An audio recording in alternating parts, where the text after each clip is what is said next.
Ma'am, kamusta po si Tatay Digong sa inyong Okay, pagdalaw? okay lang naman siya ngayon. He's not in the mood. Naiirita siya sa kuko niya eh.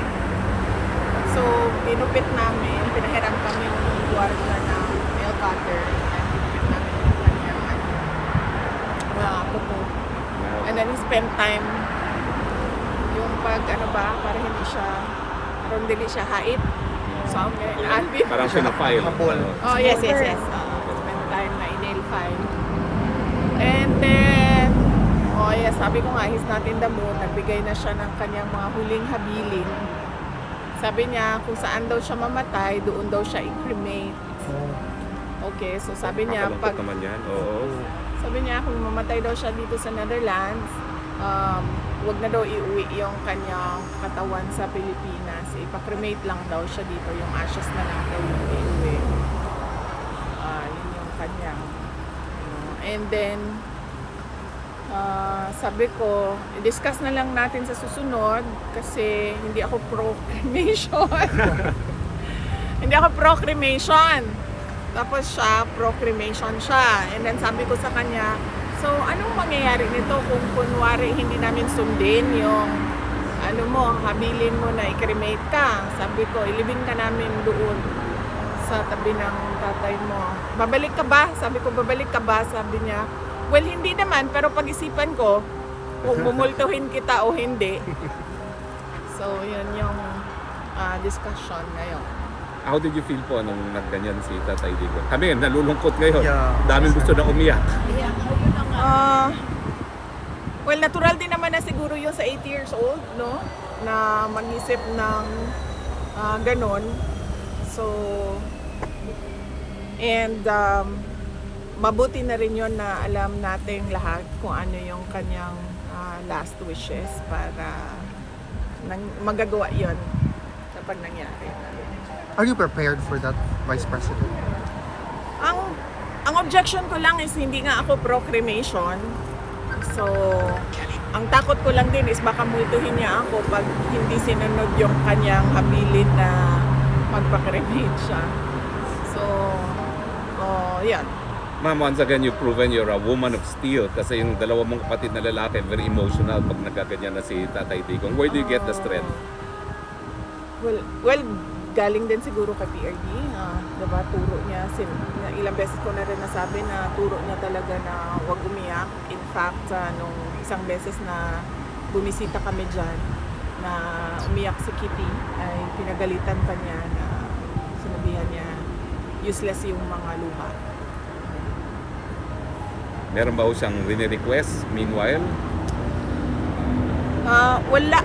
Yun, yung pagputol ng kuko niya, ni-request yun. And then, yun lang naman.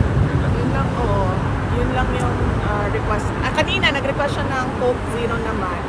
Nabili niyo naman po doon? Yes, nabigay ko naman yung Coke Zero. But I think, kasi hindi na ata siya ina-allow ng Coke Zero. So, nagsisikreto siya doon sa visitors center. Yeah. Oo. Ng Coke Zero. Nasabi ma'am ni Ma'am Elizabeth na tinigil na lahat ng gamot. Is that because wala na siyang sakit or? Hindi ko alam kung anong ni ma'am. Hindi ko alam kung anong napag-usapan nila ng mother ko. Hindi din namin napag-usapan din kasi kanina yung kanyang health. Pero sa nakita ko naman, hindi naman siya. Pumayat siya, sobrang payat lang talaga niya. Pero hindi naman siya nanghihina. Tsaka napansin ko kanina, although hindi ko na minention kasi medyo hindi nga maganda yung mood niya. Maganda yung kutis niya. Baka nag-CeraVe. Hindi ko nga alam eh. Maganda yung kutis niya ha. Hindi, kasi pumayat siya, di ba? So, you would expect na maglaylay ba? Hindi eh. Tight yung firm. Para siyang nag-ultera eh. Firm yung, tight yung kanyang dito, tsaka firm. Tapos yung kanyang wrinkles nandito lang sa noo eh. Pero ma'am, yung picture Parang dyan, may hindi skincare siguro sa loob na hindi natin alam. Ma'am, yung picture hindi na yun ganun siya kaano. Hindi na. Okay. Ma'am, would it be possible for the Filipino people to even have a glimpse through a picture kay PRRD, ma'am? We will ask the lawyers Oo, if that is even allowed. And then we'll ask them to take a photo kung i-allow. Sa politika po, wala kayo napag-usapan sa politika? Wala naman, nabanggit ko lang sa kanya na Chairman Noor Miswari is sick. He's in Davao City, si Chairman Noor.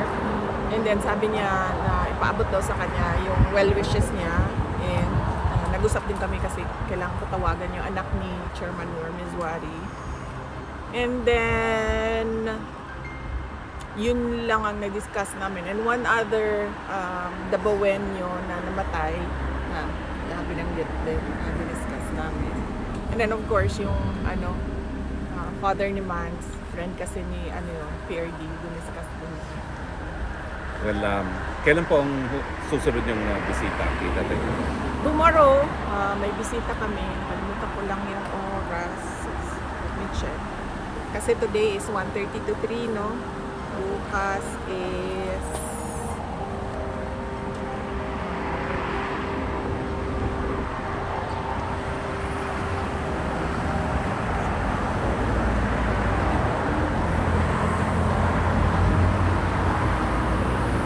Bukas ay... alas 2. 2 o'clock. 2 to 3:30. Ay, sorry, Wednesday, no? Wednesday. 3 to 4:30. 3 to 4:30. So late tayo bukas po. July 9, no? Tama ba ako? July 9, yes. 3 to 4:30. Hindi ba nag-work po yung usual charm ninyo sa kanya na pag nakikita kayo, he lightens up? Wala today eh. I think si Manasseh ata yung kinainisan niya eh. Bakit po? Ay, nandito pala si Attorney Mans. Hi, Attorney Mans. Join us, Attorney Mans. Hindi namin alam na nandito ka pala. Hi. Asa nakapasok Hi, po si sir. Attorney Mans? Oo, kami yung partners today. Kaya nga, I was going to ask nasan si Ma'am Elizabeth. Wala. Si Manasseh na yun. So, I think si Manasseh yung... Can I ask a question Oh, on a yes. different matter? What's your reaction to alias Rene recanting his previous statements against you, your father, and Pastor Kibuloy, and now he allegedly said, or actually stated na binayaran siya ni Senator Risa Hontiveros, ma'am? Yes, that is a very serious accusation, and it should be answered, no? Clearly kung ano ba talaga ang nangyari, and kung sa tingin ni alias Rene na dapat siya ay mag-file din ng kaso, ay dapat gawin niya din yon para nasasabi niya yung totoo sa loob ng korte at nakakasagot din ng maayos yung mga akusado sa loob din ng korte. Nabasa ko na yung affidavit niya bago pa man siya lumabas publicly, no? In fact, merong mga nakalagay doon na nakasama niya ang mga witnesses ko, no, ng ICC doon sa isang bahay kung saan siya pinatira ni Senator Hontiveros. Is that a reason for concern po na allegedly tanim ebidensya, tanim testigo, tapos meron siyang mga nakasama rin ng mga testigo na dadalhin dito sa ICC na posibleng tanim testigo rin? Oh, yes. Of course, oo. In fact, sinabihan ko din ng lawyer ni President Duterte no, na meron nga ganun na statement yung witness against Pastor Kibuloy na ngayon ay nagsasabi na hindi totoo yung mga sinabi niya. Sinabi niya na nakasama niya sa tirahan mga witnesses ng ICC. Yung minsan po, in-advise niyo si Kong Pulong to seek the speakership. Ano hong status nun? Hindi ko alam sa kanya. Hindi ko alam sa kanya kung seryosohin niya yung suggestion ko. But wala pa kasi akong balita kung anong mga gagawin niya. Wala kayong balita kung sinong incoming speaker, incoming Senate President? Wala akong balita with the Senate and the House of Representatives sa ngayon. On another question, ma'am, what do you have to say or react to when 42% of Filipinos are not favorable to the impeachment case filed against you and 38% only agrees? Does this mean that dapat ibasura na nila yung impeachment complaints with respect doon sa mga senators? Well, siguro marami sa ating mga kababayan naiintindihan kung ano yung ginagawa laban sa akin at sa aming pamilya. It's a pure political persecution at harassment. Dapat bang ibasura? Tingnan ng mga senator judges yung mga arguments namin dahil marami kaming mga solid legal arguments kung bakit dapat i-dismiss itong impeachment complaint na ito. Aabutan niyo ba ho yung first day ng impeachment pag-uwi ninyo, or wala pa kayo on the first day of the right before the SODA? Will you be home? Hindi, Wala pa rin. wala pa ako right before SONA, so hindi pa ako makakauwi. In any event, nandun naman na yung lawyers and they're continually preparing our witnesses for the impeachment and continually gathering the pieces of evidence needed.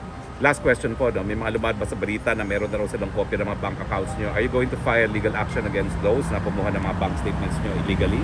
Hindi na.